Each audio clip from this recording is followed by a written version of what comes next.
Hello friends, कैसे हैं आप सब लोग। I hope you all are fine.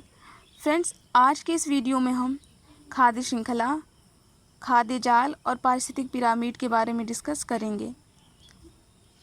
तो चलिए देखते हैं खाद्य श्रृंखला से क्या अभिप्राय है। प्रश्न है, जीवों की श्रृंखला जो भोजन के आधार पर एक दूसरे से संबंधित हो, आहार या खाद्य श्रृंखला कहलाती हैं। इसको तो ज़्यादा डिफाइन करने की ज़रूरत नहीं है। आप जानते हैं कि हमारे इस एटमॉस्फेयर में असंख्य जीव मौजूद हैं और ये सभी जीव सरवाइव करने के लिए कहीं ना कहीं किसी न किसी चीज़ पे डिपेंडेंट हैं। तो वही एक दूसरे के ऊपर जो डिपेंडेंसी है, ये कहीं ना कहीं एक चेन का, एक खाद्य जाल का निर्माण करती है। जैसे एक एग्जांपल ले लेते हैं, अगर खाद्य श्रृंखला या फिर खाद्य जाल हमें कई जगहों पे देखने को मिलेगी। वो गहरे अथाह समुद्र के अंदर भी देखने को मिलेगी, वन क्षेत्र में भी देखने को मिलेगी और घास स्थलों में भी खाद्य श्रृंखला देखने को मिलती है। जैसे समुद्र, गहरे समुद्र में खाद्य श्रृंखला कौन सी होगी? गहरे समुद्र में सबसे पहली कड़ी हम मान लेते हैं काई। जो काई या फिर शैवाल होती हैं, वो प्रकाश द्वारा अपने अस्तित्व में रहती हैं। काई का सरवाइव करने का जो माध्यम वो प्रकाश है, सूर्य का तापमान है। और काई या फिर शैवाल वो क्या करती हैं? वो दूसरे जीव जंतुओं के आहार का कारण बनती हैं। मतलब दूसरे जीव जंतु काई या फिर शैवालों का आहार करते हैं और वो सरवाइव करते हैं। जैसे काई या फिर शैवाल को छोटी मछलियाँ खाएंगी, छोटी मछलियों को लघु मछलियाँ खाएंगी और लघु मछलियों को वृहद मछलियाँ खाएंगी और वृहद मछलियों को भी खाने के लिए उनसे भी बड़ी मछलियाँ मौजूद होंगी समुद्र में। तो समुद्र के अंदर भी खाद्य श्रृंखला का चेन दिखता है। और दूसरा हम आते हैं घास स्थलों में। घास स्थलों में भी खाद्य श्रृंखला का चेन हमको देखने को मिलता है। जैसे सबसे पहले तो हमारा जो कहते हैं कि उत्पादक हरे पौधे। तो घास स्थल में जो पौधे हैं, पौधों के सरवाइव का रीज़न सूर्य का तापमान और जल और मिट्टी से कुछ खनिज पदार्थ लेके जो हरे पौधे हैं, हरी घास हैं, वो सरवाइव करती हैं।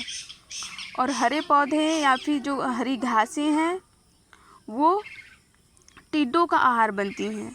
जैसे मान लीजिए हरे पौधे हो गए या फिर हरी घासें हो गई, वो सूर्य का प्रकाश ले ली और धरती के अंदर से पानी अवशोषित कर ली, जल ले लिया और मिट्टी से विभिन्न प्रकार के खनिज पदार्थ, जिसमें कि आपका खनिज पदार्थ हो गया, नाइट्रोजन हो गया, उसमें से कुछ लौह पदार्थ ले लिए, जिसमें से जिंक हो जाएगा आपका, और बहुत सारे ऐसे खनिज पदार्थ हैं जिनके द्वारा वो सरवाइव करते हैं, हरे पौधे और हरी घास। तो घास का सरवाइव का रीज़न हो गया और घास भी किसी जंतु के सरवाइव का रीज़न बनेगा। जैसे घास को टिड्डों ने खाया, टिड्डों को खाने के लिए भी बहुत सारे जीव जंतु धरती पे मौजूद हैं, जिसमें मान लेते हैं गिरगिट हो गया, छिपकली हो गया और ऐसी चिड़िया हो गई। तो वो क्या करेगी? टिड्डों को खाएंगे। तो टिड्डों को खाने के लिए भी बहुत सारे जीव जंतु मौजूद हैं। तो जिन जीव जंतुओं ने टिड्डों को खाया, वो जीव जंतु भी किसी अन्य जीव जंतुओं के सरवाइव का रीज़न बनेंगी। जैसे घास को टिड्डे ने खाया, टिड्डे को छिपकली ने खाया, छिपकली को भी कोई और खाएगा। जैसे मान लीजिए कोई चील खा लिया या फिर कोई चिड़िया है उसको खा ली। अब चिड़िए को भी खाने के लिए कोई ना कोई जीव मौजूद है हमारे धरती पे। चिड़िए को मान लीजिए बिल्ली ने खा लिया, बिल्ली को भी खाने के लिए कोई ना कोई जीव मौजूद है, जैसे कि कुत्ता ही खा लिया। अब कुत्ते को खाने के लिए भी बहुत सारे जीव मौजूद हैं। तो यही जो चेन बनता जाता है, यही क्या है? खाद्य श्रृंखला है। इतनी बात तो समझ में आ गई। अब आते हैं खाद्य श्रृंखला के स्तर बताइए। खाद्य श्रृंखला के स्तर अब ये जानने की ज़रूरत तो शायद नहीं है, आप जानते ही हैं कि खाद्य श्रृंखला के 3 स्तर होंगे, उत्पादक, प्राथमिक उपभोक्ता और द्वितीयक उपभोक्ता। उत्पादक मतलब हरे पौधे या फिर हरी घास हो जाएंगी, और प्राथमिक उपभोक्ता में मतलब जो हरे पौधों या फिर हरी घास को खाते हैं या फिर उपभोग करते हैं वो प्राथमिक उपभोक्ता हो गए। जैसे ये घास हो गया, प्राथमिक उपभोक्ता में आपका टिड्डा हो गया। टिड्डे को खाने के लिए और भी बहुत सारे जीव मौजूद हैं। तो जीवों के आधार पे, जो जीवों के खाद्य श्रृंखला है उनको 3 भागों में बांट दिया गया। उत्पादक, प्रोड्यूसर, प्राथमिक उपभोक्ता मतलब जो हरे पौधों पे डिपेंडेंट होते हैं वो प्राथमिक उपभोक्ता हो गए, और द्वितीयक उपभोक्ता मतलब जो द्वितीयक उपभोक्ता होंगे वो मांसाहारी होंगे, और द्वितीयक उपभोक्ता क्या होंगे, प्राथमिक उपभोक्ता पे डिपेंडेंट होंगे। तो उत्पादक, प्राथमिक उपभोक्ता और द्वितीयक उपभोक्ता मिल के खाद्य श्रृंखला का निर्माण करते हैं। इतनी बात समझ में आ गई। अब आगे चलते हैं, खाद्य जाल से क्या अभिप्राय है। खाद्य श्रृंखला में एक चेन बनती जाएगी। कोई भी जीव एक से अधिक पोषक स्तरों से तथा अन्य श्रृंखलाओं से अपना भोजन तथा ऊर्जा प्राप्त कर सकता है। ऐसे पारितंत्र को खाद्य जाल कहते हैं। खाद्य जाल का मतलब कि खाद्य श्रृंखला में क्या था कि एक चेन बनती गई। चेन में एक जीव का एक निश्चित स्थान होता था। मान लीजिए एक हरा पौधा हो गया, हरे पौधे को क्या करेगा, टिड्डा खाएगा या फिर शाकाहारी जीव खाएंगे। तो हर जीव का एक निश्चित स्थान रख दिया गया, प्राथमिक उपभोक्ता, द्वितीयक उपभोक्ता और उत्पादक। लेकिन खाद्य जाल में किसी भी जीव का निश्चित स्थान नहीं होता। जैसे खाद्य जाल में क्या हो गया कि आपका उत्पादक हो गया हरे पौधे। हरे पौधे को बहुत सारे जीव खाएंगे, और बहुत सारे जो जीव जंतु हैं प्राथमिक उपभोक्ता मान लेते हैं।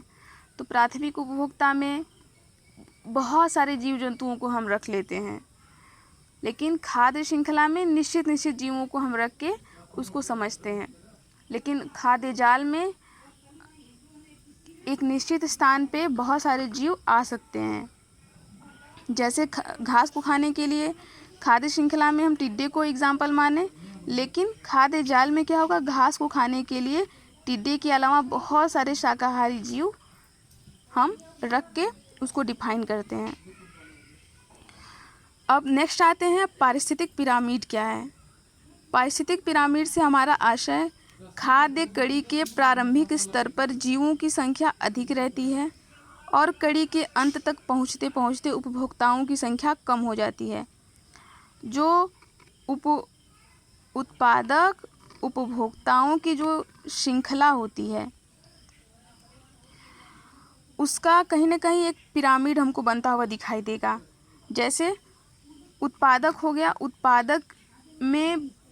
उत्पादक की जो एक श्रृंखला होगी वो बहुत लंबी होगी। प्रोड्यूसर्स तो हमारे यहाँ बहुत सारे आपको मिल जाएंगे। हमारे इस पारिस्थितिक तंत्र में उत्पादक की जो संख्या है वो अधिक मात्रा में आपको देखने को मिलेगी। लेकिन उत्पादक के बाद प्राथमिक उपभोक्ता में उत्पादक की अपेक्षा जो विस्तार है वो कम देखने को मिलता है। प्राथमिक उपभोक्ता के बाद अब आते हैं द्वितीयक उपभोक्ता।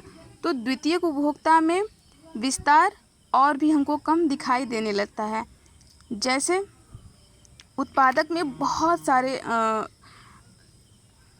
माध्यम हमको देखने को मिलेंगे। उत्पादक में आपका कारण हरे पौधे भी बन सकते हैं और शाकाहारी जीव भी उत्पादक का कारण बनेंगे। तो हरे पौधे और शाकाहारी जीव क्या हो गए, द्वितीयक उपभोक्ता के उपभोग का कारण बने। लेकिन द्वितीयक उपभोक्ता को उपभोग करने के लिए बहुत ही कम जीव बचते हैं। मतलब द्वितीयक उपभोक्ता के बाद उपभोग करने का और कोई दूसरा जीव बचेगा ही नहीं जो द्वितीयक उपभोक्ता को उपभोग करे। तो मतलब मान लेते हैं कि द्वितीयक उपभोक्ता ही क्या है, हमारी खाद्य श्रृंखला का अंतिम चेन है। तो द्वितीयक उपभोक्ता में जाके खाद्य श्रृंखला का जो पिरामिड है बहुत सिकुड़ा हुआ दिखता है। मतलब जो एक पिरामिड है उसके तल में बहुत से जीव देखने को मिलेंगे, जैसे हरे पौधे हो गए, शाकाहारी जीव हो गए। लेकिन पिरामिड की अगर हम शीर्ष पे जाके देखते हैं तो उसमें द्वितीयक उपभोक्ताओं की संख्या बहुत कम हो जाती है।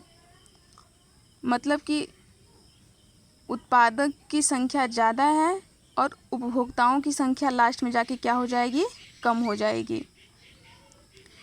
तो यही जो एक श्रृंखला होती है, इन श्रृंखलाओं का ही एक पिरामिड बन जाता है। आई होप आपको बातें समझ में आई होंगी। वीडियो पसंद आएगा तो प्लीज़ लाइक करिएगा और चैनल को सब्सक्राइब कीजिएगा और शेयर भी करिएगा। तब तक के लिए अब मिलते हैं नेक्स्ट टॉपिक पे। Please take care, have a nice day, thank you.